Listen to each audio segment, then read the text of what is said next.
اچھا میرے بھائی ارشد فیصل آکولا انڈیا سے، اگر کسی کے سینے پہ بال وغیرہ بہت زیادہ ہوں تو کیا وہ لوگ ان بالوں کو کاٹ سکتے ہیں؟ دیکھیں سینے پہ بال ہونا مرد کی مردانگی کی علامت ہے، پتہ نہیں کیوں کاٹ رہے ہو ان بالوں کو، کیا ہو گیا تم لوگوں کو؟ تو اگر اس نیت سے کاٹ رہا ہے کوئی کہ میں ایسا اٹریکٹیو نظر آؤں، کوئی گے ٹائپ کے بھی لونڈے لپاڑے آج کل بہت آ گئے ہیں، تو اس نیت سے کاٹنا تو بالکل حرام اور ناجائز ہے۔ اور اگر کوئی اس لیے کاٹ رہا ہے کہ وہ پسینہ وسینہ بہت جم جاتا ہے اس میں، جائز ہے، لیکن بہرحال اچھا عمل نہیں ہے یہ۔ تو جہاں مردوں کے بال ہیں ان کو رہنے دیں، صرف ہمیں زیر ناف بالوں کے صاف کرنے کا حکم ہے، بغلوں کے بال کے صاف کرنے کا حکم ہے، اور سر کے بال آپ کی مرضی ہے، رکھنا چاہیں رکھیں، نہیں رکھنا چاہیں نہیں رکھیں، اور مونچھیں تراشنے کا حکم ہے۔ تو باقی بالوں کو کاٹنا ناپسندیدہ بہرحال ہے، اور اگر نیت خراب ہے پھر تو حرام ہے۔ بحرین سے کسی نے پوچھا میں سیکیورٹی گارڈ ہوں اور جہاں میں ڈیوٹی کرتا ہوں وہ بہت بڑی جگہ ہے، تقریباً آدھے کلومیٹر لمبائی میں، اس ایریا میں ہم تقریباً 13 سیکیورٹی گارڈ ہیں اور کچھ صفائی کا کام کرنے والے کلینرز، اور رات کی ڈیوٹی میں ہمارے ساتھ کوئی نہیں ہوتا۔ ہم میں سے بہت ساروں نے جب ان کی پیٹرولنگ کی ڈیوٹی ہم میں سے بہت ساروں نے جب ان کی پیٹرولنگ کی ڈیوٹی آتی ہے تو عجیب و غریب سی چیزیں دیکھی ہیں جو کہ ایک سیکنڈ کے کچھ حصے میں ان کی آنکھوں کے آگے سے نکل جاتی ہیں۔ ابھی ہم سب بہت ڈرے ہوئے ہیں، پہلے تو ہم سمجھتے تھے کہ ہمارا وہم ہے، پر ایسا لگتا ہے کہ حقیقت ہے۔ رہنمائی فرمائیں۔ دیکھیں یا تو حقیقت ہے یا وہم ہے۔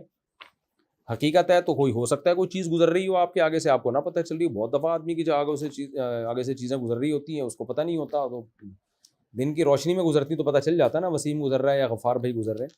لیکن اس میں ڈرنے کی ضرورت نہیں ہے، ڈریں گے تو یہ 4 چیزیں اور گزریں گی، تو گزرنے دیں۔ وہم ہوتا ہے بہت دفعہ، یا کوئی چیز ہوتی ہے لیکن وہ کوئی ایب نارمل چیز نہیں ہوتی، نارمل روٹین کی چیز ہوتی ہے، اندھیرے میں عجیب سی لگ رہی ہوتی ہے۔ ایسے تو میں نے اپنے بیانات میں کئی واقعات بتائے ہیں کہ ایک آدمی نے اندھیرے میں دیکھا کہ جن کھڑا ہوا ہے، یہ سچا واقعہ ہے۔ دیکھا ٹانگیں اوپر تک جا رہی، اس سے چاقو نکال کے مارا تو کسی کی شلوار لٹکی ہوئی تھی، گھس گئی شلوار میں ہی، چاقو گھس گیا۔ ایسے اندھیرے میں نا، خاص طور پہ جب آپ کو ایک وہم ہو گیا تو اب تو پتہ نہیں کیا کیا نظر آئے گا، تو ڈرے نہیں۔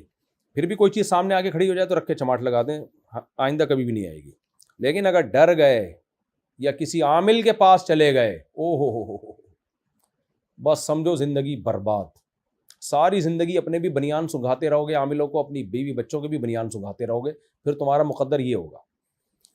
تو اس لیے ڈرنا نہیں ہے اور کسی عامل کے پاس نہیں جانا، کوئی کسی سے اس کا منتر ونتر وظیفہ نہیں مانگنا۔ ایک صاحب کو ایسے ہی جن آ کے ڈراتا تھا نا، میرے پاس آئے، کہنے لگے یوں آتا ہے، یوں کرتا ہے، اور ایسی شکل آتی ہے۔ میں نے کہا رکھ کے چماٹ لگا دے، تو کہہ رہا ہے میں کانفیڈنس تھا کہ آج آئے گا تو رکھ کے لگا دوں گا، کہہ رہا ہے اس کے بعد سے آیا ہی نہیں ہے۔ تو یہ بھی ہوتا ہے، آپ کے کانفیڈنس ہو جاتا ہے تو سامنے چیزیں مارکیٹ سے شارٹ ہو جاتی ہیں۔ لیکن اگر آپ ڈر گئے نا تو آپ کے چماٹ سے پہلے وہ چماٹ لگا دے گا آپ کو، یہ بھی ذہن میں رکھنا۔ یعنی رکھ کے چماٹ وہ لگائے جو کانفیڈنٹلی چماٹ لگانے کا ارادہ کرے۔ اگر آپ کا ارادہ ہے نا کہ اگر آیا تو میں غور کروں گا کہ چماٹ لگانا ہے کہ نہیں لگانا، تو سمجھ لو وہ پہلے چماٹ لگا دے گا آپ کے۔ تو اس لیے پہلے ہی سے چماٹ تیار کر رکھے ہو، لگاؤں گا، آئے گا ہی نہیں۔ ہمارے حضرت نے بھی ایک دفعہ ایسے ہی کوئی جن بن بہت تنگ کر رہا تھا، کسی بچے پہ آیا ہوا تھا، حضرت نے رکھ کے لگا دیا، بھاگ گیا وہ۔ پھر اس کے ایسے واقعات تھے، کسی پہ بھی جن جاتا تھا نا، حضرت آتے تھے تو وہ کہتا تھا مفتی رشید احمد صاحب آ رہے ہیں، ہم جا رہے ہیں۔ حضرت کے پہنچنے سے پہلے ہی مارکیٹ سے شارٹ ہو جاتا تھا۔ یہ تو جب ہے جب سچی مچی کا جن ہو، لیکن آپ کے واقعے میں مجھے جن بن نہیں لگ رہا، ایسے ہی کوئی وہم لگ رہا ہے۔ جن بھی ہو تو رکھ کے چماٹ لگا دیں، بھاگ جائے گا انشاءاللہ۔ صلو علی الحبیب۔ پاکستان سے کسی نے پوچھا ہے میں کیمسٹری کا ٹیچر ہوں، پرنسپل کے کہنے پر اتنا مشکل پیپر بنانا کہ بچے فیل ہو جائیں تاکہ وہ زیادہ عرصے تک اسکول میں ہی پڑھتا رہے، فیس وغیرہ کا سلسلہ جاری رہے، یہ جائز ہے یا نہیں؟ حرام ہے، ناجائز ہے؟ اللہ اس پرنسپل کو بھی ہدایت دے۔ فضول۔ پاکستان سے کسی نے پوچھا ہے میرے بھائی کے پاس غلاف کعبہ ہے، کیا ہم اسے عقیدت میں چوم سکتے ہیں؟ اگر عقیدت میں اسے چوم سکتے ہیں تو پھر کسی بزرگ کی قبر کو کیوں نہیں چوم سکتے؟ غلاف کعبہ کے ساتھ اس لیے عقیدت ہوتی ہے وہ کعبہ کی دیوار کا ایک حصہ عرصہ تک رہا ہے، اور بزرگ کی قبر کے لیے اس لیے عقیدت ہوتی ہے کہ اس کے اندر اللہ کا نیک بندہ مدفون ہے، برائے مہربانی رہنمائی فرمائے۔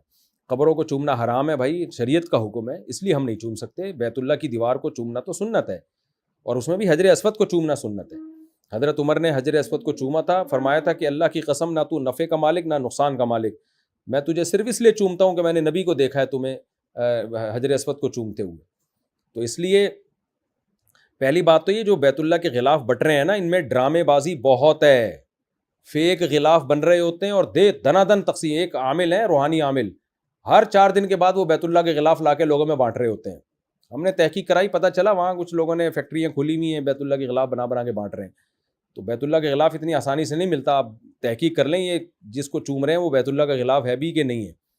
تو اور قبروں کو چومنا تو شرک کا بہت بڑا ذریعہ ہے, یہ سب کسی صورت میں جائز نہیں ہے, بالکل حرام ہے, ناجائز ہے. قبروں کو آپ بیت اللہ پہ قیاس نہیں کر سکتے. شرک کا ذریعہ بھی تو اسلام میں حرام ہے نا. اگر یہ چیز شرک کا ذریعہ نہ ہوتی پھر ہمیں شریعت اجازت دے دیتی, لیکن یہ شرک کا ذریعہ ہے. اور بیت اللہ کو چومنا تو عین توحید کا ذریعہ ہے, بلکہ اور توحید مضبوط ہوتی ہے جب آدمی اللہ کے گھر سے رخسار لگاتا ہے, اللہ کے گھر کے سامنے جا کے ملتزم میں. پاکستان سے کسی نے پوچھا ہے, حیض کی حالت میں معارف القرآن جیسی کسی بھی تفسیر میں صفحے کی جگہ جہاں آیت لکھی ہو تو اس آیت کو ہاتھ لگا سکتے ہیں. اگر کسی کو نماز میں پڑھنے کے لیے سورہ فاتحہ یا کوئی اور سورت یا تیات زبانی یاد نہ ہو تو حیض کی حالت میں یاد کرنے کے لیے بار بار پڑھ سکتے ہیں یا کسی کو یاد کروا سکتے ہیں. دیکھیں, تفسیر کو ہاتھ میں لینا تو جائز ہے بغیر وضو بھی, لیکن آیتوں پر ہاتھ لگانا جائز نہیں ہے بغیر وضو یا حیض کی حالت میں. باقی زبانی یاد کرنے کے لیے سورہ فاتحہ یا اتحیات میں دعا کی نیت کر, اتحیات تو زبانی یاد کی جا سکتی ہے حیض کی حالت میں بھی. فاتحہ آپ قرآن کی تلاوت کی نیت سے یاد نہ کریں بلکہ رقیہ کی نیت سے یا دعا کی نیت سے فاتحہ حیض کی حالت میں بھی پڑھی جا سکتی ہے. اس میں نیت یہ کریں کہ میں تلاوت نہیں کر رہی بلکہ میں بطور دعا, کیونکہ سورہ فاتحہ دعا بھی ہے نا, تو قرآن مجید میں وہ آیتیں جو دعا والا معنی ہے ان میں, ان کو دعا کی نیت سے پڑھا جا سکتا ہے, تو اس میں پھر تلاوت کی نیت نہیں ہوگی.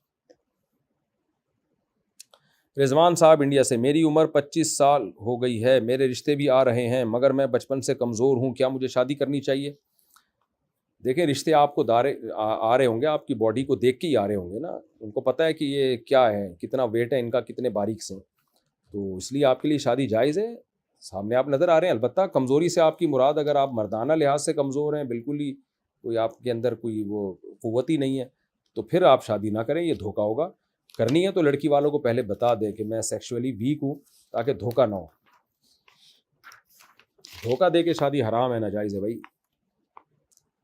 فضا بانو انڈیا سے, میں نے دوسری شادی کے بارے میں بیان سنا اور دل میں نیت کی کہ یا اللہ شادی کے بعد اگر مجھ میں کوئی کمی ہوئی تو میں اپنے شوہر کو دوسری شادی کرنے کا کہوں گی. صرف من میں کہا تھا, زبان سے نہیں کہا, تو کیا مولانا صاحب مجھ پر لازم ہے اور اس کا کفارہ کیا ہے؟ زبان سے بھی کہا ہو تو بھی لازم نہیں ہے. دیکھیں, دوسری شادی کی ترغیبیں میں شوہروں کو دیتا ہوں, خواتین کو نہیں کہتا کہ اپنے شوہروں کی دوسری شادی کرائیں. یہ آپ کا کام نہیں ہے. آپ میں کوئی فالٹ ہو یا نہ ہو, آپ نے اپنے شوہر کی دوسری شادی نہیں کرانی ہے, یہ ان کا ہیڈک ہے. جب آپ سے کہیں دوسری شادی کا, آپ بولو بھائی مجھے میرے حقوق چاہیے, مجھے پراپر وے میں میرے حقوق چاہیے. آپ کو اگر اللہ نے اجازت دی ہے تو وہ آپ جانو, اللہ جانے, مفتیان کرام جانے, مجھے میرے حقوق چاہیے. تو یہ نا یہ اپنی لمٹ کو کراس کرنے والی بات ہو جاتی ہے کہ آپ خود کہیں کہ جی آپ شادی کریں. آپ کیوں کہیں گے؟ ان کا مسئلہ ہے, آپ کا مسئلہ تھوڑی ہے یہ.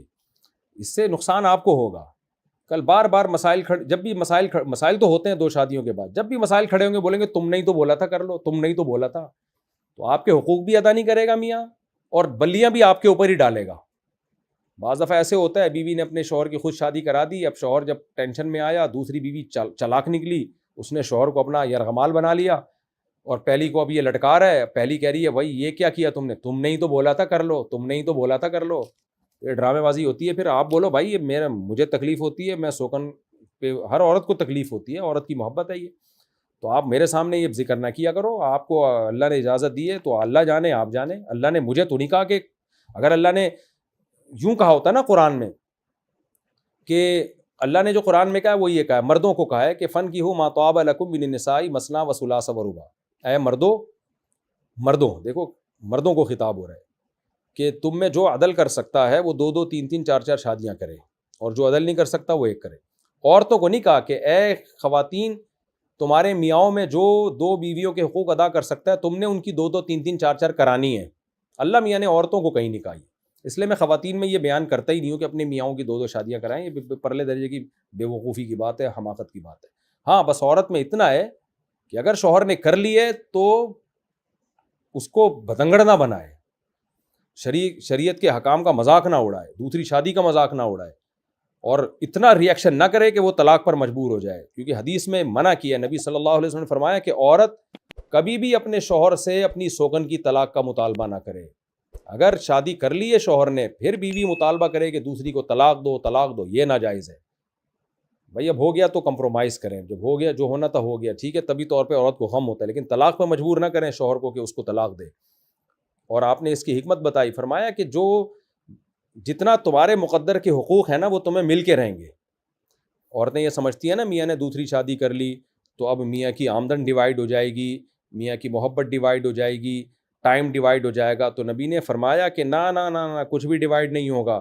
جو تمہارے مقدر کی محبت، تمہارے مقدر کی روزی روٹی اللہ نے تقدیر میں لکھی ہوئی ہے، وہ تمہیں بہر صورت مل کے رہے گی، چاہے شوہر 4 شادیاں کرے یا ایک ہی کرے. جو نہیں ملے گی، جو تمہارے مقدر میں نہیں ہے وہ نہیں ہے. مجھے یاد ہے ایک مرد نے دوسری شادی کا ارادہ کیا، ان کی بیوی نے اتنا بڑا ہنگامہ کیا کہ شوہر بیزار ہو گیا. اس نے کہا ٹھیک ہے میں نہیں کر رہا، گھر جہنم بن رہا تھا. اللہ کی قدرت، اگلے دن شوہر کا ایکسیڈنٹ ہوا، انتقال ہی ہو گیا. تو وہی حدیث کا مطلب دیکھو، عورت کے مقدر میں شوہر کا ٹائم نہیں تھا تو شادی کی نہیں ملا ٹائم، کر لیتا. تو اس لیے تقدیر سے مت لڑیں. تو اگر میاں نے دوسری شادی کر لی ہے تو طلاق کا مطالبہ نہ کریں کہ اس کو لازمی چھوڑو، یہ رہے گی یا میں رہوں گی. نہ نہ، آپ صرف اپنے حقوق کا مطالبہ کریں، بھائی مجھے میرے پورے حقوق چاہیے. تو خلاصہ یہی نکلا کہ عورت نہ اپنے شوہر کو دوسری شادی کی ترغیب دے، نہ اس کی شادی کرائے. تو اس کے سائیڈ ایفیکٹ بہت خطرناک ہوتے ہیں بعد میں. ہاں، اتنی مخالفت نہ کرے کہ وہ بیزاری آ جائے، اور بہت زیادہ ہنگامے نہ کرے. عورت تھوڑی بہت طبی تکلیف ہر ایک کو ہوتی ہے، وہ نیچرل ہے. تو یہی ہے جو قرآن کا بھی حکم ہے، حدیث کا بھی، اور ہم بھی یہی کہتے ہیں لوگوں سے. جو کچھ بھی ہوگا آپ پہ بلی ڈالے گا بعد میں.